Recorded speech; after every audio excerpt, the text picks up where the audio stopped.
Hello, hello. Ciao, Teo. And ciao to our guest, Erick. Ciao, Oh, Luca. Hi, Eric. hello. Pretty happy to Wow. be here. Wow, we have Erick Wendel. Come on, this is going to be so much fun. Okay.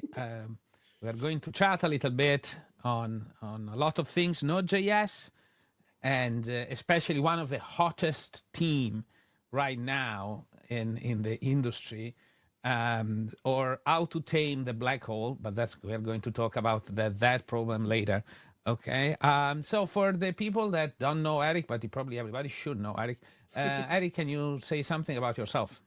Yeah, sure. So I'm Erick Wendel. I work with content for over 5 years, doing a lot of Node.js content related tutorials on my YouTube channel as well. I've been in software for over 10 years, but one cool curiosity is I traveled to the US. I couldn't speak anything of English back then, and Mateo was doing talks and tried talking to me, and this motivated me to start learning English, start speaking conference. So I'm pretty honored to be here.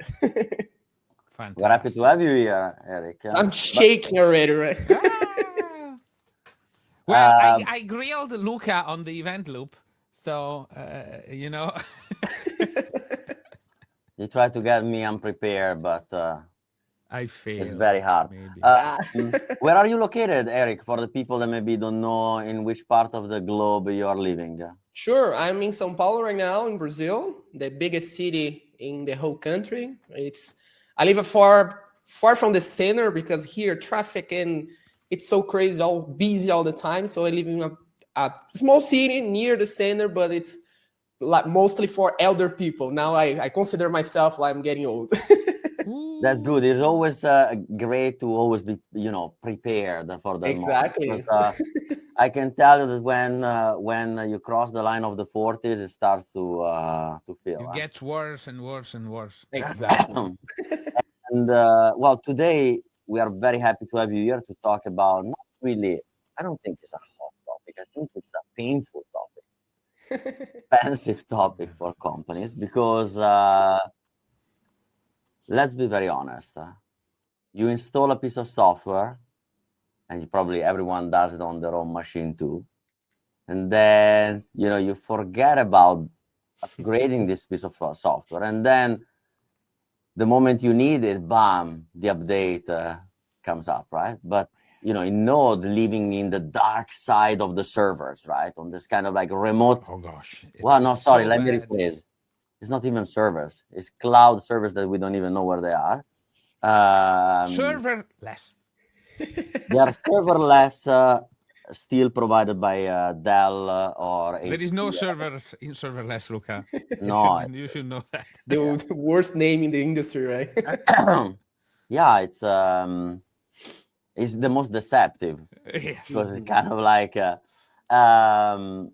But yeah, it's about updating Node and keeping Node updated. Why you should keep it updated? What's the pain there? And Yes. we all can share one way or another a story of seeing the pain actually of updating Node in a large organization, in a small company, in a personal project. But let's start from the question: why should anybody update a Node, or let's say almost anything, but in this case, Node? Mm-hmm. I think I just for a matter of saying, we could talk on this for 8 hours because I have so many painful stories about this. It's crazy. The first thing I usually tell people about investments. So Eric, I'm thankful for the Eric in the past who invested in something, and now the current Eric, it's gaining some benefits because of the past decisions, and I'm working for the future decisions. So Eric from the future is gonna thank me because of this. And the same happens for updating your things. People, what I tell my students is, well, you should at least have one day in your month to try updating your dependencies or try checking if something broke, or just try and keep it up to date, because in 3 years, if you stop updating now, this happens a lot, you're going to have to update it later. And what happens? everything's gonna break. And in some cases, people don't even do tests, right? Don't do unit tests, each week tests. And how are you gonna update your code if you don't have any tests? So it's just a nightmare, right? So it's crazy. And this shouldn't be, we shouldn't talk about this, right? This should be something required for you, part of your daily life to check, because vulnerabilities, a lot of breaches are being corrected all the time in real time. As we speak right now, new libraries and a lot of technologies are being improving, and you're just in the past if you're not updating, right? Oh, I have seen so many companies live in the past. Like you couldn't imagine. Every single time I think we are getting there. I am absolutely, I got surprised that there is something even you can get something older around. And by the way, sometimes older means Matteo older self that wrote some good code in 2014, 16 in a library that underpins all the Node.js ecosystem with so many downloads, and then well, that library is a little bit old.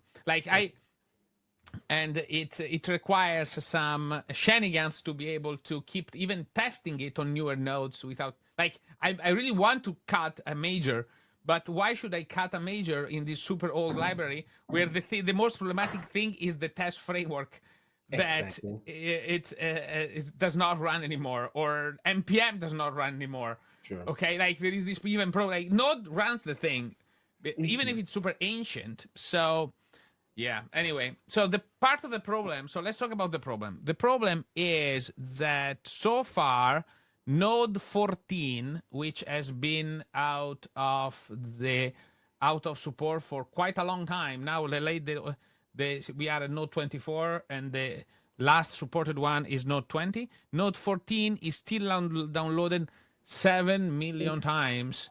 Wow. Node 14, okay? And Node 12 is down to 3.8, which, wow. I can, and, Node, very good. Node 22 is at 170 million times. Oof. So this is monthly download, so it shapes how much we are downloading one thing versus the other, okay? Which seems pretty good. Seems the campaign is, but those old things are still being downloaded and used. My God, I think people don't realize, if you do small changes in your current applications, you can get a lot of gains. One example that I'm thankful a lot for, Matteo, I would say back to 2017, I was working with Node.js performance, and I was working on my company doing some experiments, and I was using AutoCannon, Clinic, and a lot of his tools, OX as well, so this helped me a lot. And I said, well, let's just try running some benchmark here and see what the lines change. And I saw it, AGV, the JSON parser, AVG, the JSON parser library. It had like an evolve function there, and it was all the top, all red in the reports. And it was like, well, this is a shared library for the whole company. They had utilitarian tools there that everyone else was using. And I was like, wow, this should be the most performant library here. Why is this so bad? And then I realized if I updated, everything was fixed. So once I updated, all the systems from the company, multiple microservices, all of them were affected. And it turned out for me was just npm install or just upgrading the library, and everything got really benefit. So people don't realize this. Well, Node.js, it's so beautiful. Everything just works really fine. But if you keep updating, if you keep tweaking, you can get a lot more and spend a lot less, right?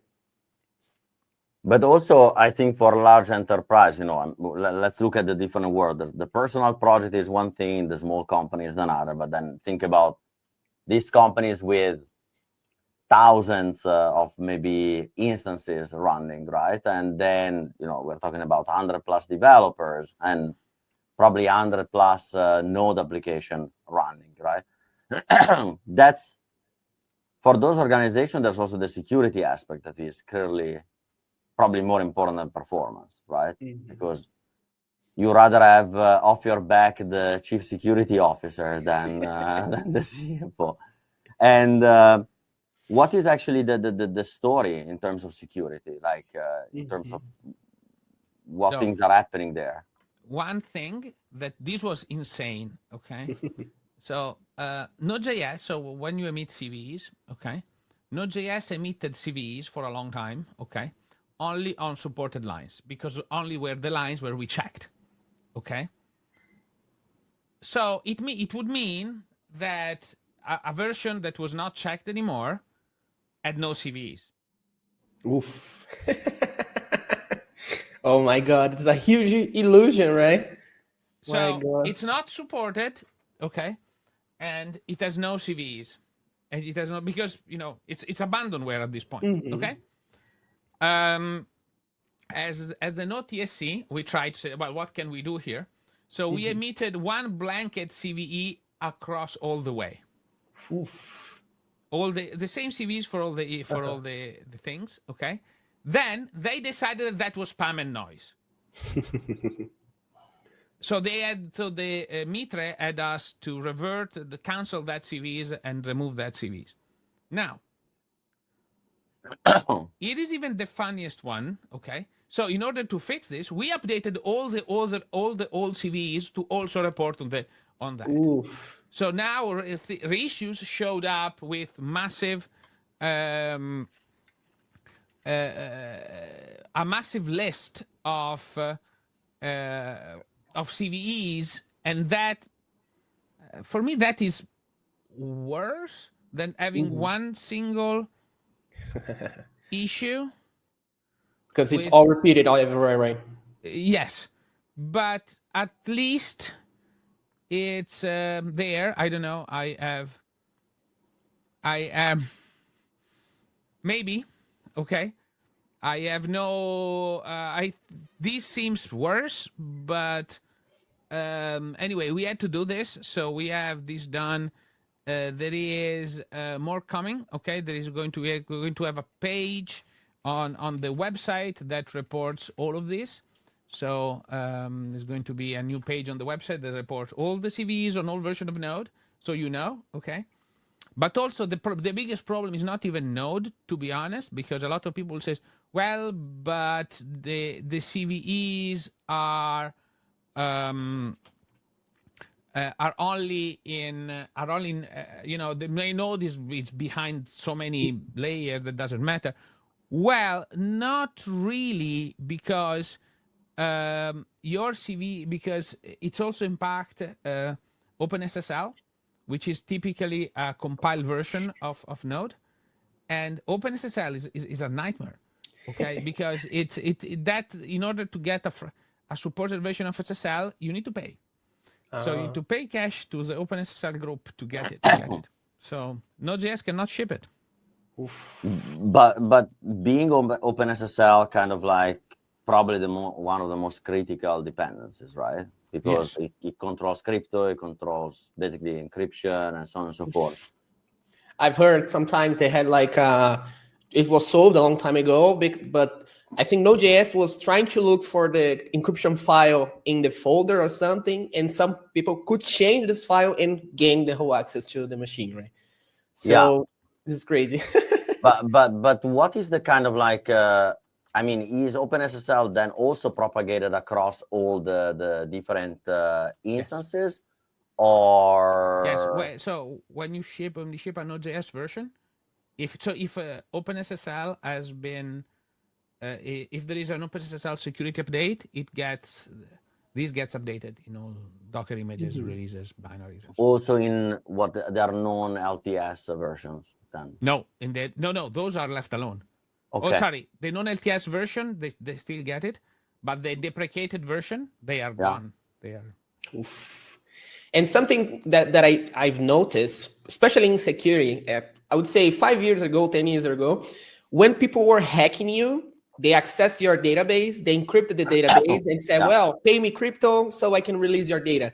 But this doesn't happen so often anymore. People are there stealing data or just waiting. It's like a backdoor, and they can see whatever you do. Notice, not so related to Node.js, but a few weeks ago, my marketing guy installed something on his machine, and someone took care of his machine and spent thousands of my credit card on Facebook ads. They spin up ads everywhere, and I was like, well, you don't care so much security until you get a problem, right? Until you see and it's too late. So I think the whole point of updating Node.js is like, well, it's not sometimes because you never notice that it's not happening, right? Maybe you're right now with your Node.js 8 or your Node.js 10, someone is there looking at you and you don't even notice, right? So it's crazy. But what do you think is the cost then? Because I mean, the benefit, when I was at Dallas, you know, I mean, I'm not gonna spend any word about sometimes the idiocy of people, but running on like way behind LTS versions, and then spending like almost $2 million to do an upgrade, right? Which when it's ended, you need to restart again because the LTS, you know, life cycle is already there. But so why there is, you think, so much trouble in people to update? Isn't it just like a simple update and let's call it a day? Is that something that you tell me, yes, look, if you do it every week update, probably you limit the risk, but if you wait for more than a week, then it's going to be like an insane amount of work. That's way too much risk. So help me, but help everyone understand why it's perceived so painful to update. I think the major issue is some libraries, they don't follow the same ver, like following versions, and we get a lot of breaking change really often. So every time you're gonna update your Node.js, you're gonna see, or I would say every time you update your Node.js in 3 years, you're gonna see your code breaking because some library changed and you try to update to the biggest version. And this is sometimes painful, especially if you don't have some quality pipeline on your company. So if you don't have tests, you cannot afford to go there and retest everything because you're just updating those dependencies. I think this is the major issue, but I think it's not part of the daily day. Like when I was mentoring some companies here, I was trying to talk to them like, you should have at least 1 day a week of refactoring, because house cleaning, it's updating your dependencies, trying to tweak your code, try to understand if the business rules make sense. Otherwise, in 3 months or 6 months, you cannot maintain anything. And you have to rewrite from scratch. I don't know how is the culture there, but here, people are rewriting software a lot. And this costs a lot, right? Oh, don't tell us. We just landed the PR that shipped VAT v3, which removed 120,000 lines of code and added 80,000. So we have a net positive. We're doing more things with maybe 40,000 lines of code less, which is great. Okay, but that's the kind of, you know, when you delay some necessary work, that's what it takes to get there. But that was literally breaking changes, internal breaking changes, but it was necessary to do that. But I don't see problem if it's internal. But when the API changes, this is it's everything, nightmare. right? It's a nightmare. So one of the problems that I've seen a lot, but I want your opinion, Eric, is you have the problem. So there's new node. So you can't, as a maintainer, it's very hard for me to maintain my library to work across all different versions of Node. Okay. Yes. So I only support the latest LTS ones, usually. Okay. This means that if somebody wants to update Node, they also need to update my library. Exactly. But yes, more often, it's not just my library. My library is the Nebraska library. It's a little one over there. And that is multiplied by forks forever. Okay? So, on your opinion, how many, is that the biggest problem for updating? Or is it something else? I think, well, like the recent experience I have with this was trying to update the Duck Hunt port. It's a game that you use to play with some guns, and it wasn't updated for 5 or 6 years. And the whole API changed. So for me, it's not the problem upgrading the platform itself, because sometimes if you get like 2.0 that still works on the previous Node.js work, if you can keep that version related to the Node.js on the docs, I think it might help. But the problem, in my case, was the change of APIs. And actually, sometimes it's more harder, right? Like Node.js changing how strings work, how you're handling buffer. This all changes how the library is consuming data. And I think in this case, it's I don't see any solution, right? The solution is to keep maintaining only the LTS. If everyone else was following LTS, we wouldn't have this problem. But that actually is kind of like a reflection of what happens every day in every company, right? It's not like why it's so difficult. Why do you think? Because you have been in contact with a lot of people, right? And talk with developers and understand what goes in their minds.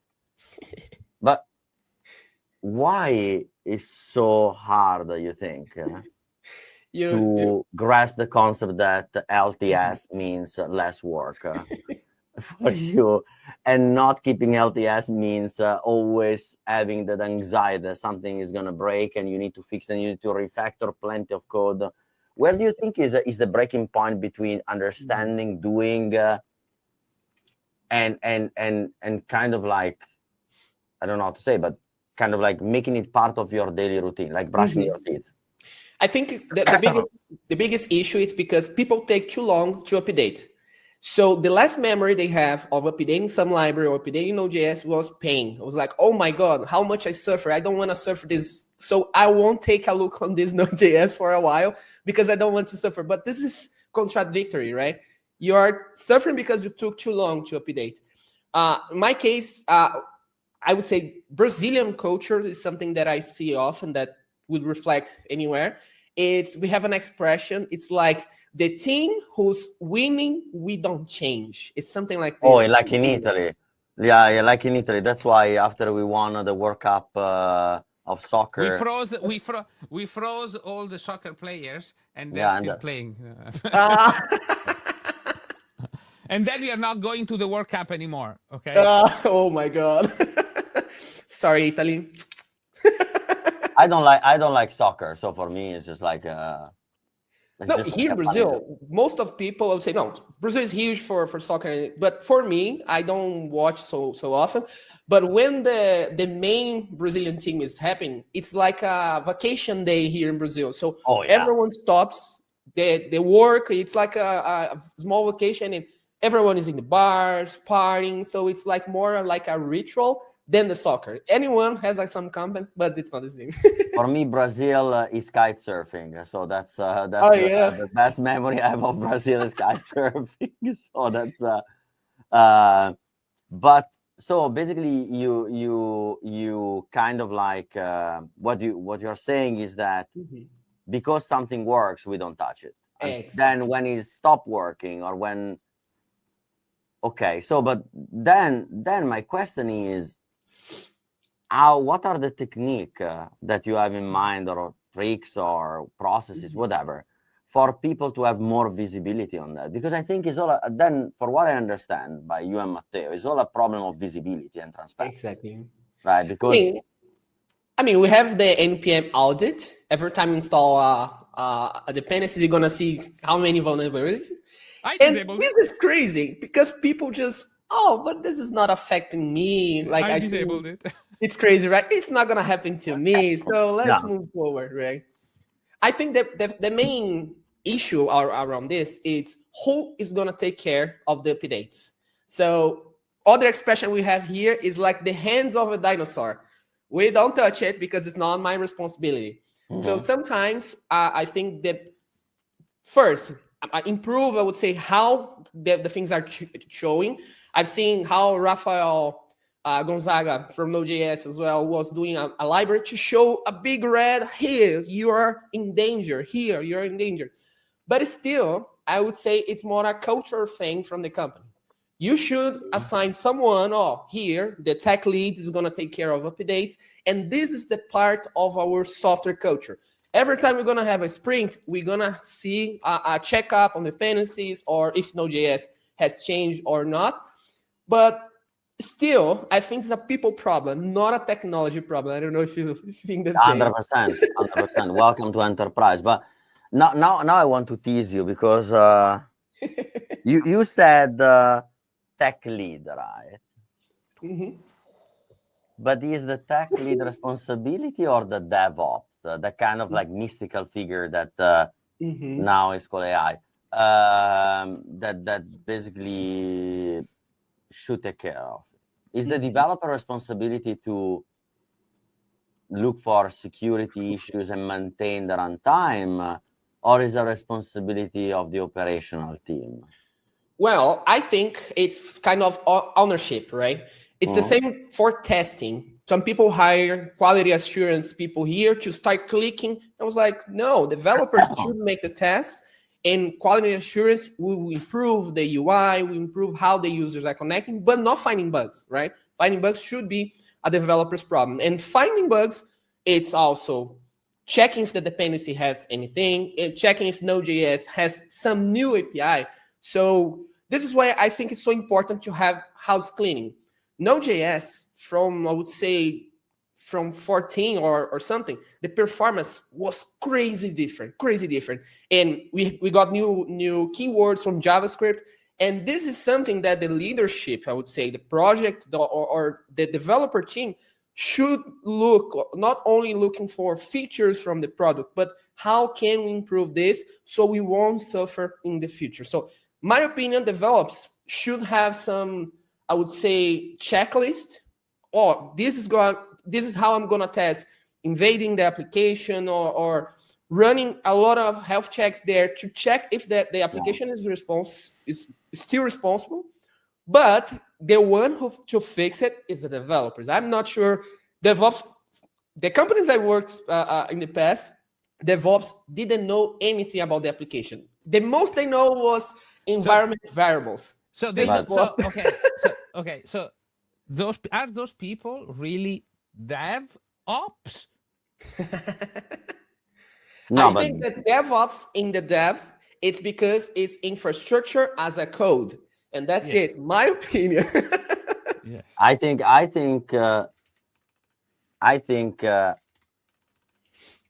don't want to be too provocative, but there is a huge. I think technology coming on the. No, I think technology in the digital transformation journey, they kind of like left behind the concept of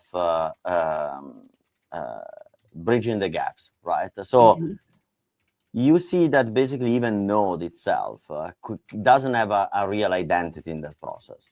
And I'm sorry to say, it's just like yet another runtime. It's yet another, but itself as a runtime never tried to find a fit in different ecosystems, right? The way the runtime found the fit was by promoting different social activities, open source and other things, which they create different type of values, but mostly primarily they create values for the people doing it. The benefit for the organization is there, but it's hard to kind of like grasp in an economical standpoint. And all those kind of processes that were missing, they've been filled with this kind of like randomic fictional, characters in this kind of like a comic story. One of them is the DevOps, right? Because there was this kind of gap between infrastructure and developers, and they didn't know where to put this Node stuff. Docker came along to create even more confusion on who was who. And basically you have developers that they barely now understand what a computer is. Exactly. Right? Type coders. and you have infrastructure that completely forgot on what the runtime is. They don't even know how to fine tune a node. They don't understand how Node works, right? Exactly. And then you have this huge gap in between. And I think updates are just like a victim of that. Because yes. I'm sorry to say, but Java, Mm-hmm. the most widely used language in enterprise, Mm-hmm. had a perfect model to do that. And I don't think this discussion happens in the Java world daily, Mm-hmm. right? They are part of No, embedded processes and releases. It's a problem in Java too. It was a pro. It is a. It's less of a problem with Java. No, it is, Luca. It is because I had the problem. WebLogic, I can tell you, Mm-hmm. has never been a huge problem because Oracle, for example, sends you force updates. So that, Yes. or if you want to stay under the support, what technologies like Node lag is that because you want to make it free and community driven, it lacks of all the infrastructure to do that. Yes. So there are two problems. Okay, Luca. You brought the problem. Okay, the problem. So there are two levels of problem. The first one you mentioned WebLogic, which is essentially a big chunk of a product. Okay. But it's a huge It's a problem. product. Yeah. It's a It's product. a platform. Okay. The other bit is the libraries. Okay. Now the problem that there is a lot of problems on the node side is on the libraries. Okay. And Java has the exact same problem. Okay. Because in order to update a dependency with Maven, whatever, you need to rebuild, redeploy, and so on and so forth. The part of the reason why because of that kind of infrastructure of how Java is as a language, it's so much harder to ship new different incompatible interfaces. Okay. Because nobody will upgrade. Okay. Because you can't use, if like, let's put a library that is super common. Okay. I think it was Apache HTTP or something like that. I used that a long time ago. Okay. the problem we had with that library was that between one version and another version, okay, they changed something in the API. Okay. And I wanted to use code that used that library, but because Java link all the symbols together, my software was not compiling at all because both those two libraries wanted two different versions of the same thing. And npm solved that problem, okay, by allowing different submodules to have different versions and enabling the Cambrian explosion, as my friend Kian calls it, of modules on npm, and the massive growth and the takeover essentially of a lot of open source and the community and a lot of the new software being built, which is great, but at the expense of what? Because you get something, okay? You pay for It's a it. trade-off, Okay? always. There's a trade-off, okay? That stability that lack of stability created other problems, okay? Like these updates one, because I can just ship a new major with API changes and good luck, okay? And I think that I heard as well from Java that they try to doing the less breaking changing possible, and they keep all the API as it is and add new methods. But the problem is now you're gonna have 200 ways of doing the same thing and you don't know what to use. I think the problem with JavaScript is we cannot have overload. So doing the code, we have to do a lot of workarounds to support older APIs. Thus, I think it's not worth it so often for Node.js. But I think this would be easier for you if you wanna update a code that is 3 years or 4 years outdated, right? You won't have any breaking changes, but it's gonna be a lot of trash there. And I think sometime you're gonna have to clean up, as Java did, right? I heard they had a lot of breaking changes right now from years. Even the date object they were changing. So it's always hiring. Yeah, but I think we're kind of like, I think the libraries, yes, are a problem, absolutely. But the other thing is, I think if you look at the process, right, the pure and simple process, like you said, is a people's problem. It's true. I agree.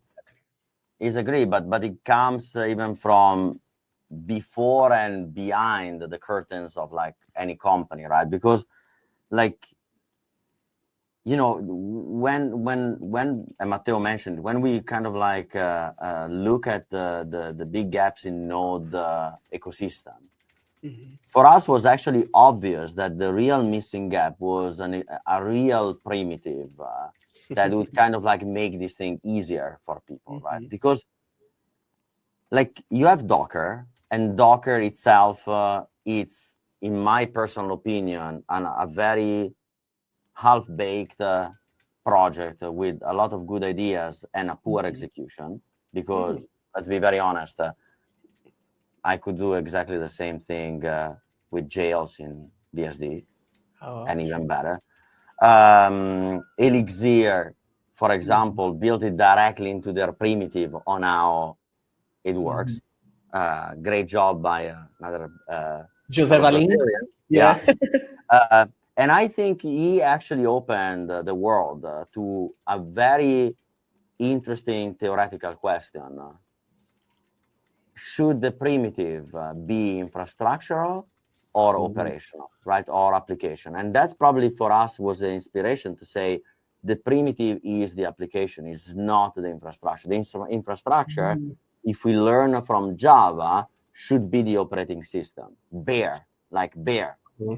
So you're basically saying it's something that we do with V8 right now. Once V8 is updating, we embed in Node.js, but people won't say or won't notice that it changed, but it's updated. It's yeah, like but if you think is a matroshka, right? You probably don't care about the small tiny doll that is V8, LWV, and all the different kind of like core dependencies. What the user really want, they want to have a layer that basically abstracts all the complexity behind the execution runtime, right? So all the operational thing, and makes it very easy for them to just like build freaking application. Like for us, for example, the concept of scalability, right? Is such a who is responsible for scalability, developer or infrastructure? I think there are two roles there. One, the developer is to get the most optimized code as possible, and the infrastructure is the whole operation, right? Machines or copies of application, but they don't know, it's a black box, the application for them, right? So how can they scale? Well, if your credit card scales. Yeah, but you know that's then the economy of cost, for example, then into place, right? And it's the same for updating. Like what we think is that the future is not a generic primitive, and the generic part should still be the operating system where everything started. We try to abstract the gap between application and operation, but I think that DevOps, to be very honest, we already proved that it was like a mistake. It was bullshit. Like it's right? It is the first thing that AI is going to probably take away. But why? Because it's a mechanical work now. Because it's so abstract of not knowing what the other edges are that it makes it kind of like irrelevant. So my point is updates and all those kind of things should be a so-called given to both parties, right? And I think probably the future holds something interesting in the sense of like how we can we make it more automated, more transparent. And I think what I would like actually to ask you as a kind of like closing part as we are reaching our average time. But one very interesting point you mentioned about test, right? So first of all, I think both Matteo and I believe that that's the best solution that you can find. But however, with all your experience, what is the best practical, easy strategy that you could put in place to kind of like keep continuous, I don't want to say updating, let's say continuous migrating to the new version of Node that you experience, because you met so many developers that you understand what works and what doesn't. I think first of all, it's culture stuff. So the whole team must understand some rules. Like here, it's not common for people writing tests, which is basic. But they say, well, we don't have time. oh, we have delivered, oh, this doesn't give value, but in weeks the project's broken, no one can use, and they are ashamed of their work. So my first rule for everyone is everything that you're gonna deliver, you write at least each week tests. So I learned this working on Node.js. The Node.js project only have each week tests, which for me was weird because why not unit tests? And then they said, well, we found that each week tests are the best way for providing value, and you can see when something breaks. So for your checklist, your definition of done should have there, well, everything that I delivered, my part is tested, is well tested for all the use cases, and that's it. Well, once you're done with this, you're, I would say, half of the way it's already okay, because you can build your CI pipelines. You can build like an additional CI pipeline for trying updating itself and check if it doesn't break. If it doesn't break, you can ship it right away. So I would say the whole thing is depending on tests. So if you don't make tests, for sure you're gonna be afraid of updating or migrating. So once you have tests doesn't make your code a builder, right? It's just proving that what you said, it's working, and that's it. But there are a lot of catches in the way. So once you have tests, you have at least once, I would say, one day every other week for refining, for housekeeping. And this housekeeping means updating your dependencies, making your code better, or improving benchmarks if you can, trying to make it easier, because we write code for people, not for machines anymore, right? So yourself from the future is gonna be thankful for you if you try keeping a healthy way of work. So here, I think this is the balance of how is the software safe or health. It's a lot about how the company is measuring everything. Here, it's most of the time, well, we don't have time, we had to deliver. And even for startups, people say, well, startups, we have MVP, why are we gonna create tests? I was like, you are asking for investments. Imagine you're gonna go to the investor and the application crashes. So how you are, sometimes I try talking to students like this. Well, your code, your commit is your signature. If it's bad, it's your name, it's on the line. So we should do as doctors do, right? They go there, they wash their hands, they do all the process before delivering something. So we as developers, we should have something like this. Otherwise, we're gonna just create trash and feel like, oh, I'm an imposter because all those sprints, my code is breaking. So it's crazy. And like every chef, every day you need to prepare your line to cook your man. So that's clear.